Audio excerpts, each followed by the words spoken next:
원자력 발전소. 최근에 무슨 한국 영화가 원자력 발전소에 관련된 한국 영화를 개봉을 하는 예고편을 보니까 문득 이렇게 생각이 나서 원자력 발전소에 대해서 이야기를 좀 해보려고 합니다. 그 아인슈타인이라는 아저씨 잘 아시죠? 그분의 이론에 따르면 1번 원자, 1번 분자라고 해야 된다. 원래는 1번이 폭발을 이게 터지게 되면 이렇게 박는다는 거죠. 이렇게 진행을 하면서 박으면 이 박을 때 이제 열이 난다는 거죠. 그게 이제 원자력 그 핵폭발의 원리입니다. 그러니까 이거는 우리 눈에 안 보이는 어떤 그 분자나 원자 단위의 어떤 그런 것들이겠죠. 그러니까 이렇게 수없이 막 분자끼리 막 부딪히면서 이제 열을 발생을 하는 거죠. 이 원리는 여러분들 그 배터리 같은 거 있죠. 스마트폰 배터리 같은 거 그런 것도 약간 그 스마트폰 오래 쓰면 열나죠. 이런 비슷한 원리입니다. 많이 쓰면 터져버리죠. 이게 원자로입니다. 그죠? 여러분들 보면 그 영화 예고편 보시면 이렇게 그 콘크리트 시멘트로 이렇게 쌓아놓는 돔 형태의 어떤 안에 콘크리트 건물 안에 이런 쇳덩어리 같은 이런 그게 있습니다. 그 보일러 같은 게 안에 있습니다. 그럼 여기서 이제 핵폭발이 일어나겠죠. 이 안에서. 그러면 이 핵폭발이 일어나는 걸로 물을 끓이게 됩니다. 물을 끓이면 그 엄청난 고열이 나니까 그 전기로 이렇게 그 전기 터빈을 돌리죠. 우리 발전기 아시죠? 발전기를 이렇게 전기로 이걸 돌립니다. 그러면 전기가 만들어지겠죠.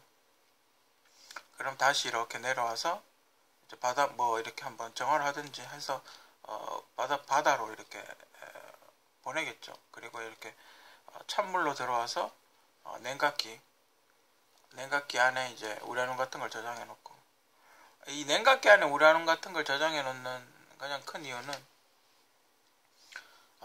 우라늄이라는 그 광물 있죠. 이 우라늄이라는 거에 대해서 생각을 해볼 때 우라늄에는 바닷속 깊숙이 있습니다. 그죠? 태평양 바다 깊숙이 대체로 그런 데에 많습니다. 그리고 엄청난 고압에 엄청나게 차가운 곳에서 생활을 하던 이 우라늄이라는 친구가 압력이 약해지고 온도가 따뜻해지는 지상으로 올라오게 되면 그냥 내버려둬도 부글부글 끓죠. 그 양을 많이 하면 더 부글부글 끓겠죠. 그죠? 그렇게 오랫동안 끓어오른다는 겁니다. 왜냐면 이게 그 바닷물 압력에서 압축이 되어 있기 때문에. 그러니까 그 독도에 있는 그 고체 연료와 그 흡사한 거죠. 그런 식으로 이렇게 우라늄이라는 게 오랫동안 바닷속에서 압축이 되어 있는 거죠.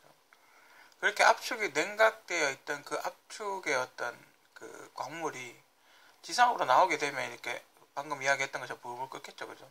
부글부글 끓게 하지 않기 위해서 냉각수를 계속 돌리는 겁니다. 그럼 이게 고장이 나면 어떻게 되느냐? 안에 있는 우라늄들이 일제히 온도가 급상승하겠죠. 그러면서 가스를 발생을 시킨 그 전기가 발생이 되는 거죠. 그래서 이게 빵 터지겠죠. 그죠? 그 안에 압력이 도움 형태니까 압력이 못 이기면 빵 터져버리겠죠. 그걸 하늘에서 떨어뜨려서 이 옆에 있는 이런 핵 반응을 시키면 그게 핵폭탄이 되는 겁니다. 핵폭탄은 여러분들이 그냥 이렇게 미사일처럼 터져서 효과가 있는 게 아니라 핵폭탄이 가장 효과가 있게 터지려면 지상 500m에서 터져야 된답니다. 지상 500m에서 터져서 그 에너지가 밑으로, 그러니까 이런 효과가 나오는 거죠. 여기 처박는 이렇게 연쇄 반응 효과가 나와야 그 버섯구름 같은 게 일어나는 거죠. 만약에 이게 땅 각 500m 이하에서 터졌을 경우는 효과가 좀 약간 불발탄 같은 그런 효과가 나온답니다. 이런 원자력. 그렇죠. 그렇다 보니까 이 냉각수도 있어야 되고, 여기 나오는 뜨거운 전기도 바다로 나오고, 그러다 보면 이 주변 바다가 어떻게 되겠습니까? 그죠? 방사능은 일단 뭐 없다라고 가정을 했을 때 뜨거워지겠죠. 이 주변 바다가. 그래서 원자력 발전소 근처에 지금 우리나라도 울진 원자력 발전소 근처에 그 생선들이 많이 안 잡히죠. 이게 뜨거워질 테니까. 그게 분명히 저는 영향이 있다고 봅니다.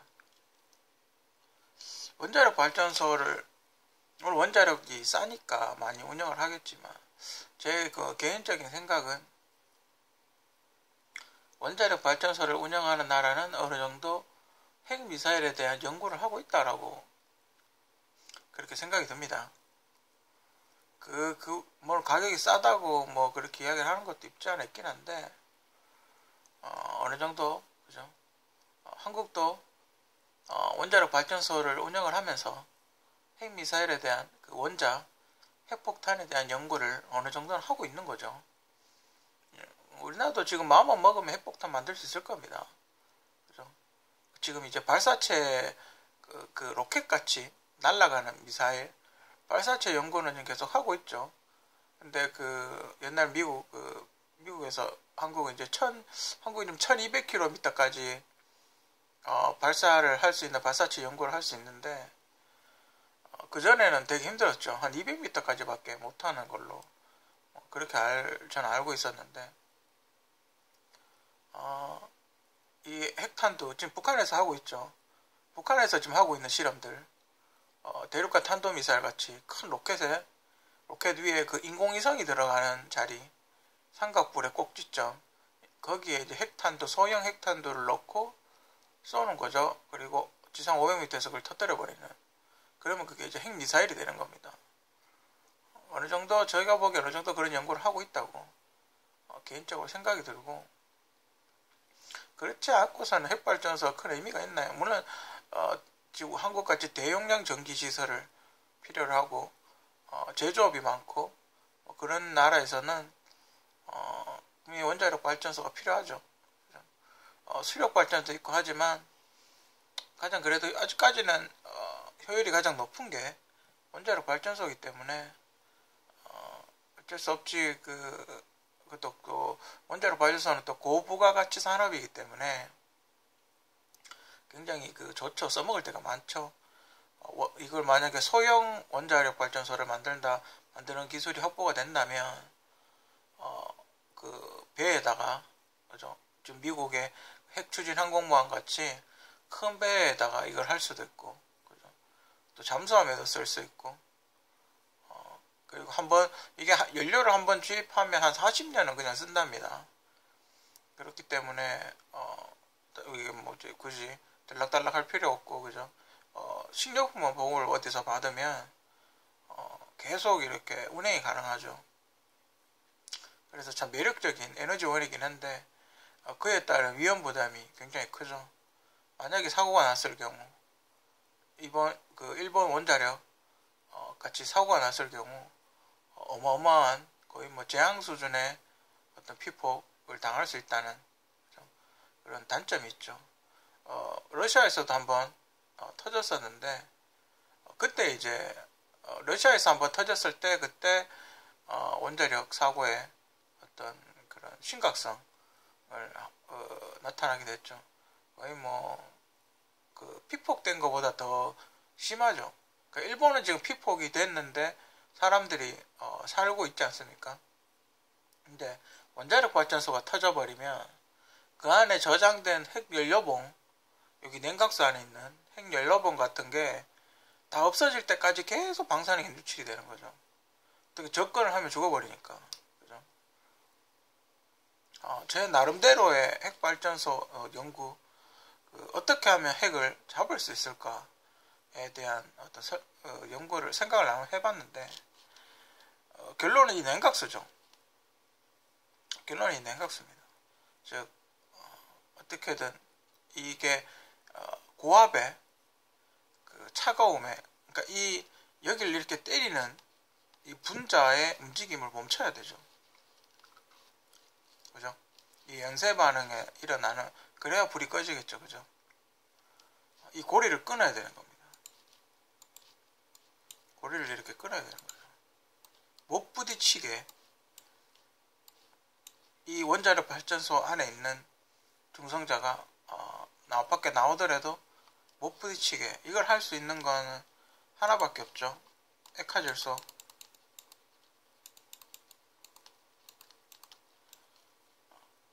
이 주변에 액화질소를 뿌려버리는 겁니다. 그래서 초기에 이렇게 액화질소 같은 걸, 액화질소 폭탄 같은 걸 뿌리든지 아니면 다 얼려버리는 거죠. 이 원자료 자체를. 이걸 다 얼려버리고 여기다 폭탄을 넣든지 뭐 해가지고 이 전체를 이렇게 다 얼음으로 싸버리는 거죠. 그래서 이 분자 원자의 연쇄 추돌이 더 이상 일어나지 않게 하면 다시, 그리고 나서 이제 들어가서 안정되게 조치를 취하는, 다시 냉각수를 채워놓고 하는 그런 작업을 해서 조치를 취해야 되는 거죠. 이것만 있으면, 만약 액화질소로 방어를 하는 게 가능한 시스템을 만들면 핵폭탄이 터진다고 하더라도 설령 이렇게 방사능이 빨리 제거가 됩니다. 지금 냉각수 뿌리는 것보다 효과가 훨씬 빠르겠죠. 다 얼려버리니까. 그냥 제가 보기엔 냉각수만 뿌린다고 해서 이 연쇄 추돌 반응이 안 일어나는 건 아니라고 봅니다. 계속 이제 부딪히는 거죠. 부딪히는데 이제 좀 더디게 하겠죠. 그러니까 부딪혀도 열이 조금 덜 나긴 하겠죠. 그죠? 하지만 안 일어나지는 않는다는 거죠. 그래서 일어나긴 할 겁니다. 완전히 잡을 수 있는 건 절대용도 액화질소밖에 없다는 거죠. 방법은 있습니다. 그죠? 지금 많은 분들이 연구를 하고 있을 거고, 원자력 발전소에 대한 위험성은 항상 내포되어 있기 때문에 유럽이나 이런 데는 서서히 원자력을 줄여가고 있습니다. 그래서 뭐 태양광이나 풍력이라든지 뭐 조력이라든지, 조력 발전은 파도가 이렇게 치는 걸 전기로 만드는 뭐 그런 발전 시스템이라든지, 뭐 그런 거 뭐 여러 가지로 많이 하고 있습니다. 연구를 많이 하고 있기 때문에 우리도 일본의 그걸 봤을 때 단계적으로 원자력을 조금씩 줄여가야 되지 않을까, 개인적으로 그렇게 생각합니다.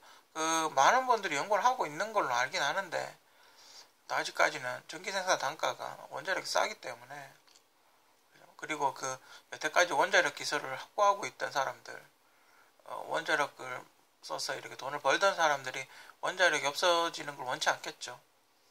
하지만 이 단계적으로 원자력을 이렇게 해야 되는, 조금씩 정진을 노후화된 원자로, 울진 원자력이나 뭐 이쪽을 조금 해야 되는, 정지를 조금 해야 되지 않을까. 그리고 치명적인 그게 나오죠. 방사능 폐기물이라는, 우라늄이 이제 타고 나면 그 찌꺼기, 고농도 방사능 물질, 그냥 닿으면 바로 죽는 그런 물질들이 나오죠. 그죠?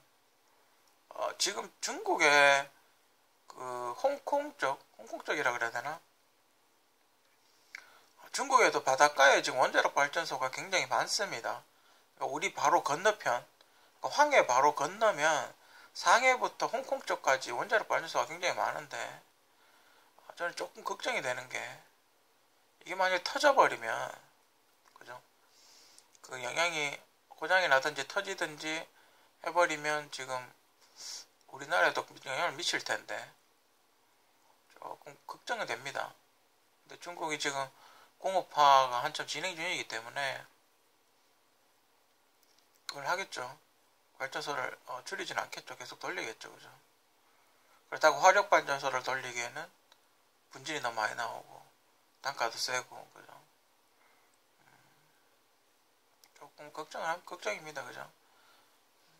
일본이 그때 발전소 터졌을 때는 미국 쪽으로 영향을 갔으니까. 그죠? 지구가 자전을 하기 때문에 대체로 반대편, 우리 대구 한국으로 말하면 동해에 많이 짓게 됩니다. 그래야 방사능이 태평양 쪽으로 빠져나가니까. 원자력 발전소 우리에게 참 소중하긴 합니다.